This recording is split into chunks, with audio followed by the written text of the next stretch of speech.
Hey there guys, it's John here at the Flickpick channel, and before we jump into all this goodness right here, there's just one thing I have to show you. You guys want to see something cool? You've been poisoned with a psychotropic hallucinogen.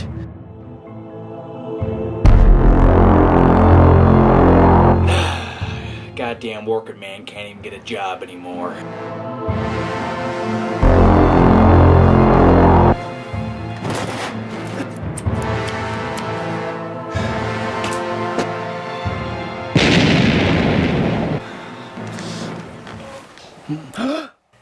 You've got two questions to ask yourself, mister. Why is Clint Eastwood in my bed? And is he wearing anything else but a pair of tube socks?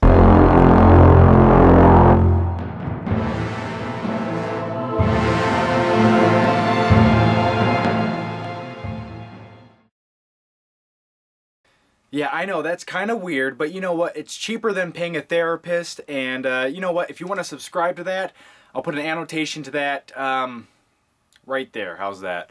So anyway, let's continue on with the Blu-ray DVD update, and first up, it's Adventures of Tintin on Blu-ray. Now, this was $24 at Walmart, and I don't like to pay sticker price for things. I'm a cheapskate, I'm a tight ass. So here's what I did. With this, it comes with a little $3 off coupon on the front of it. You take that off, you know, you get instantly $3 off. But here's what I did. It was late at night. I was desperate. I was looking for a fix. I went up to the cashier. I found a young girl, you know, who I could maybe, you know, possibly manipulate. I don't know. But anyway, I said, hey, at Best Buy, this is only $19. And, you know, plus I got the $3 off thing. So you know what? She went ahead and just gave it to me for like $17, and let's talk about the movie itself rather than the fact that I'm a con artist.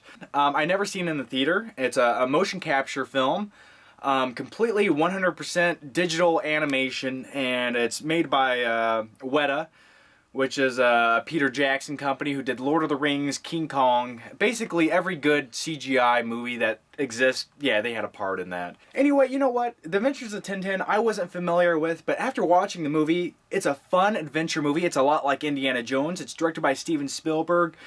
And the motion capture in this it blew me away. At times, it was so photorealistic with the scenery. There were some times where the character would walk into a room, and that room, if you would have put live action actors in it, I don't think you would have been able to actually tell the difference. I thought the captain here, who is played by Andy Serkis, I thought that was Gerard Butler the entire time in the movie. I don't know why. It just looks like him and sounds like him. Anyway, Adventures of Tintin on Blu-ray. Basically, a perfect looking Blu-ray and a fun movie. So I'm glad I bought it. You know, it was a blind buy. You know what? Don't judge me. You know, I never seen the movie. I bought it at a pawn shop for $2 yesterday. I was in a mood to splurge. It's Abduction, starring Taylor Lautner. You know what? Sometimes you just want a good fluffy piece of shit movie to watch to make yourself feel better about who you are and what you're doing. And I'm not saying I'm gonna keep this damn thing. Hell, I'm gonna use it as a coaster after I'm done with it. But you know what? Why did I buy this? Next up, it's A Bug's Life on DVD and Blu-ray, and I already own the DVD of this, but here's what happened. On Disney.com, there was a special deal where if you put in 2 reward coupon codes of any 2 Disney movies, you could buy this for $3, and the Blu-ray of this goes for like around 15 bucks or so. So I figured why the hell not. Plus I'm trying to get all the Pixar movies on Blu-ray. So Bug's Life, you know, not the best Pixar film. It was the second movie they ever made. But you know what? Fun and enjoyable, and it reminds me of my younger days as a young lad traveling around. Contagion. Now this movie is directed by Steven Soderbergh. It doesn't matter. The guy who directed the Ocean's movies. How's that? And you know what? Here's my complaints with this movie. This is a one-watch movie, and it's not a real movie to me. This is something that they could have just put on TV, like a made-for-TV movie, and it would have been relevant. But as a movie, I don't see the point. I don't see why this had to be made into an actual feature-length film. It just, something about it is just, I don't know, it doesn't feel right. It does not feel like a real movie. It's just, I don't know, it could have went on like A&E or the Sci-Fi Channel one night. And I just don't know why everyone collaborated together to make this damn thing. I don't get it. You know, how could you watch this more than once? Speaking of prepubescent weirdness, it's Ladybugs. A movie that I always used to watch on HBO back in the early 90s. Rodney Dangerfield, just a fun movie. The main kid that starred in this movie, who was also in Sidekicks with Chuck Norris, one of the biggest badass movies ever made. Come on, Barry, you can do it. Yeah? Anyway, he killed himself, and you know what? I was just going to make a joke. Maybe he did it because he was in this movie. But that's not very nice. That's actually really...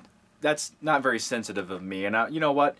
I'm not going to edit it out because I'm a little too lazy to do that today. But my apologies, my humble opinions are bestowed upon you. I'm so sorry. My condolences. Anyway, Ladybugs, a good movie. I have yet to watch this on Blu-ray. I'm sure the picture quality is barely worth the Blu-ray price. But you know what? Another movie I only paid like $4 for. So... Alright, next up, a movie I just bought yesterday at a pawn shop, and you know, I'm one of those Disney weirdo guys who drive around in an ice cream truck. I'm trying to collect all the Disney animated movies, and it's hard. It's hard, and it's kind of expensive. But you know what? That's why I go to pawn shops. You never know what you're going to find, and for $2 I got Hercules. Now, this is the actual Canadian release, but you know what? I'm okay with that. Not the best animated Disney movie, but you know what? A fun one, and I like Danny DeVito in this movie. Look at that. Look at Danny DeVito there. The next one I got was Paul. You know, a movie I haven't seen since it came out in theaters. And it's the unrated version, which I wonder what the difference is between the theatrical and the unrated. If you guys can let me know a few details down below. But anyway, I enjoyed this movie. You know, I didn't love it, didn't hate it, but I respected it. There's a few things where I wish they would have dived into a little further, especially with the nerdy sci-fi movie references. I wanted some more of that. I could have watched them talk about that kind of stuff all day long. Anyway, Seth Rogen playing an alien. What the hell is that? Fright Night. I bought this for like $8. You know what? I think it was a decent remake. You know, it was kind of new. It was refreshing. And compared to the original Fright Night, it had a few differences about it. Now, is it better? Well, no, but a fun movie nevertheless. And I like I always like teenage high school movies where there's kind of like a mystery to be solved. And then once they get to the mystery, I always get bored. Like, I like the suspense of them figuring it out, you know, riding their bicycles with flashlights around town, trying to solve the mysteries. But as soon as they figure out what it is, I always get bored in those kind of movies. But alrighty, next up, it's a classic. It's King Kong the Digibook. And I did watch this for the first time the other night. And you know what? It's a classic. I respect it. I enjoy the old special effects. I always like seeing old special effects where it's, I don't know, you know, it's a little choppy. You got King Kong and he's moving. But what am I doing? I'm getting too into this. Anyway, I will say that the remake, the 2005 remake of King Kong, I didn't realize how much that took from this original until I watched this. I mean, all the little subtleties of King Kong, you know, after he's in the jungle and he beats the other dinosaur to death, or in this movie I think it was a snake, and after he beats it to death, he kind of like picks it up and plays with it for a second to see if it's really dead. And they took little things like that and put it into the remake, and I was just blown away that that was actually originated in this movie. By the way, I will say the real reason to buy this is they have a very interesting, deep documentary about the making of the film. They show, you know, how they did some of the special effects. They show like the stop-go animation. I had something else to say real quick before I go. What did I want to say to you, damn it? I'm looking around. I'm looking around here. This isn't helping. When you have this on the floor, look at that. Could you imagine? You guys have no idea what people think when they come over to my house and they walk in and they see a damn wig, they see a hammer, and they see a Captain America mask laying on the floor. And they see this damn thing here. They're like, what the hell is that, John? I'm like, I made it. It's a prop. So anyway, guys, take care, and I'll see you next time.